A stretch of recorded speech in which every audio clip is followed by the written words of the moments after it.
Om Arunachala Ramana. Saudações, amada Sangha. Venho fazer a leitura da introdução do livro Conversas com Shri Ramana Maharishi. Esta obra certamente é uma das mais preciosas e importantes publicadas pelo Ashram, porque é justamente do Talks ou Conversas com Shri Ramana Maharishi que nos chega as principais orientações de Bhagwan, a originalidade de suas respostas dadas e também uma compreensão, uma apresentação muito clara do que é o método do Atma Vichara segundo a abordagem de Shri Ramana Maharishi. Então, na introdução é dito assim: estas conversas abarcam um período de 4 anos, de 1935 a 1939, e foram registradas por Shri Munagala Venkataramiya, atualmente Swami Ramananda Sarasvati, um discípulo muito antigo de Shri Ramana Maharishi.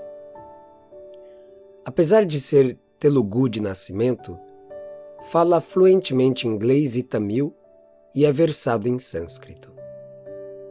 Estas eram qualificações necessárias para quem quisesse registrar as conversas de Shri Bhagwan com seus diversos discípulos e visitantes. Os 4 anos abarcados nesta obra foram os dias nos quais o ashram alcançou o topo de sua glória. A saúde do Maharishi era esplêndida e a sala na qual se sentava ficava aberta dia e noite para dar boas-vindas para todos. Os visitantes de todas as partes do mundo se congregavam ali e quase não havia país que não estivesse representado numa ou noutra ocasião. A guerra interferiu naturalmente nesta afluência de pessoas, mesmo que com o passar do tempo o número de visitantes indianos continuasse aumentando. No entanto, foram estas conversas, muitas delas com ocidentais, as especialmente interessantes. Aqui encontrou seu campo de debate a moderna tendência ao materialismo e à irreligiosidade, da qual o Ocidente se orgulha. Nota, também era um momento que a psicologia estava ganhando maior espaço, então também tivemos debates interessantes que podem ser considerados desta natureza psicológica. Volto à leitura. Shri Bhagwan resplandecia como o sol, e inclusive aqueles que não o compreendiam ou que estavam de acordo com suas palavras ficavam fascinados e não podiam evitar ficarem elevados por sua presença. Mesmo estando Shri Venkataramiya plenamente qualificado para este trabalho, não era fácil seguir Shri Bhagwan, uma vez que este começava a falar. Dominava o tema de tal maneira que jamais vacilava com suas palavras, qualquer que fosse o idioma no qual falava. Em consequência, eram poucas as notas as quais era possível registrar, pois os ouvintes estavam demasiados ocupados em tratar de não perder uma só palavra do que se dizia. Além do que, nem sempre eram fáceis de se compreender. Shri Venkataramiya atuava como intérprete para muitas pessoas de fala inglesa que vinham ao ashram, pois Bhagwan não queria dizer mais do que umas poucas palavras nesta língua, ainda que a conhecesse suficientemente bem a ponto de ler os jornais e as revistas inglesas. Mas atuar como intérprete era ainda mais difícil do que só ir tomando notas. As palavras fluíam de modo tão constante que não faziam intervalos para que seu significado fosse transmitido ao fervoroso interlocutor. Pequena nota. Os devotos contam de memória que Bhagwan, quando lhe era apresentada uma questão, permanecia um período mais ou menos longo em silêncio. E então ele começava a dar a resposta lentamente e a imagem que os devotos trazem é a garoa se transforma numa chuva fina até um dilúvio de sabedoria. Volta à leitura. Geralmente, necessitavam pedir a Bhagwan que aguardasse, enquanto suas palavras eram transmitidas ao ouvinte. Por isso, é possível imaginar facilmente as dificuldades para se preparar estas notas. Só era competente para esta tarefa quem já havia estado sentado aos pés do mestre durante anos e já havia absorvido inteiramente sua filosofia e o modo que ele a ensinava. Felizmente, Shri Venkataramaya havia sido encontrado, a pessoa ideal para isto.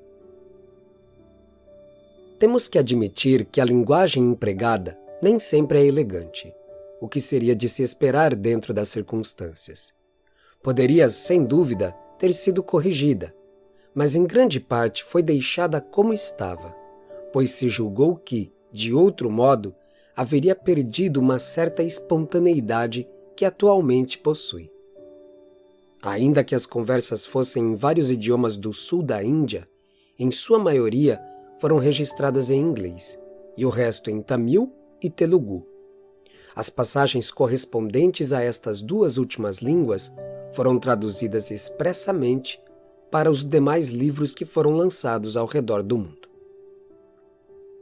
As anotações completas geralmente eram mostradas para quem fazia as perguntas, para que as averiguasse, mas o conteúdo em sua totalidade tinha o selo da aprovação do próprio Shri Bhagwan, pois os registros sempre lhe eram mostrados, para sua aprovação ou para as modificações necessárias, depois que haviam já entrado no livro de notas. Por isso, podemos estar seguros de que neste livro temos o ensinamento exato do mestre e, ao lê-lo, estaremos sentados uma vez mais aos seus pés de lótus, na antiga sala, bebendo cada palavra que caía dos seus lábios, raptados por seu sorriso, pelo movimento de suas mãos delicadas e por suas atuações, pois ele era um verdadeiro artista, que geralmente representava o papel da história que estava contando, para nos familiarizar melhor com o tema. Talvez haja alguns que se sintam inclinados a criticar este livro, chamando-o de monótono, mas esta suposta monotonia é deliberada, pois sempre algum ponto novo é exposto, por mais parecido que o diálogo seja. Bhagwan sempre realçava esta verdade única e essencial, necessária para a liberação, de que só há um ser e nada mais que o ser. Conheça isso e conhecerá tudo. Isto nunca será demasiadamente repetitivo.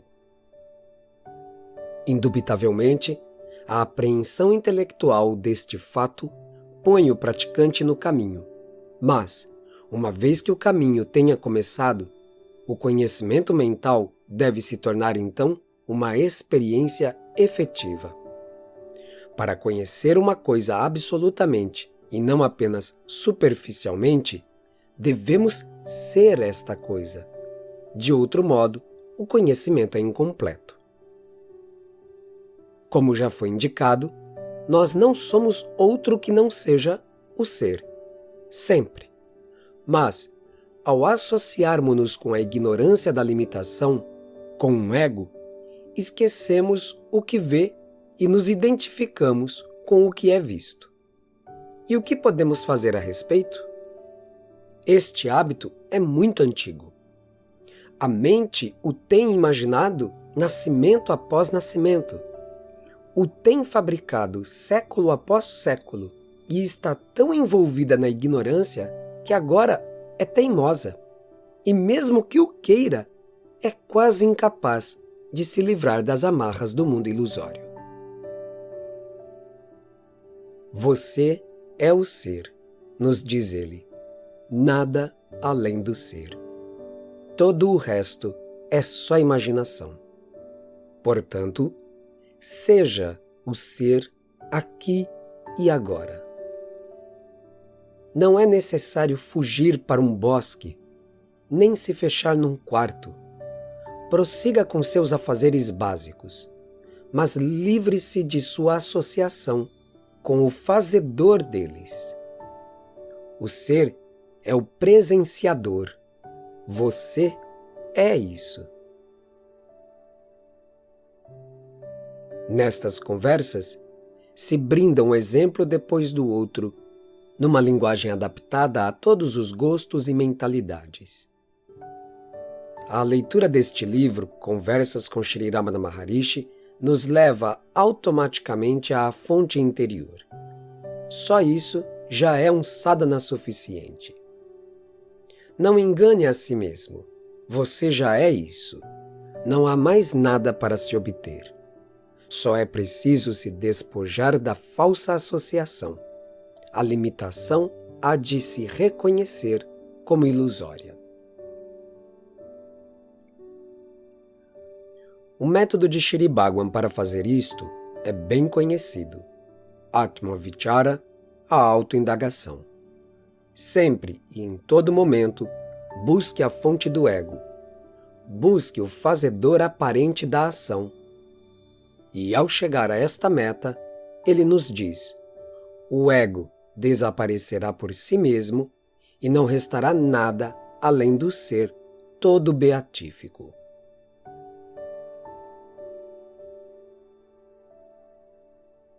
No entanto, este não é o lugar para se entrar nos detalhes do método. Aqueles que estiverem interessados poderão obter facilmente os livros necessários do Shri Ramanashramam.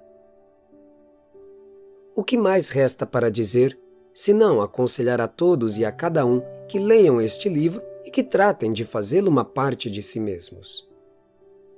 Nenhuma só palavra deve ser lida às pressas. Nenhuma só conversa deve ser considerada supérflua. Tudo é ouro puro. E aqui encontramos outra vez diante de nós e em pessoa a Shri Ramana Maharishi, sempre vivo, ensinando-nos com suas inimitáveis palavras, para nosso benefício e deleite. Shri Ramanashram, 1º de janeiro de 1955, Sadhu Arunachala, ou Major Chadwick, oficial do Império Britânico. Om Namo Bhagavate Shri Ramanaya.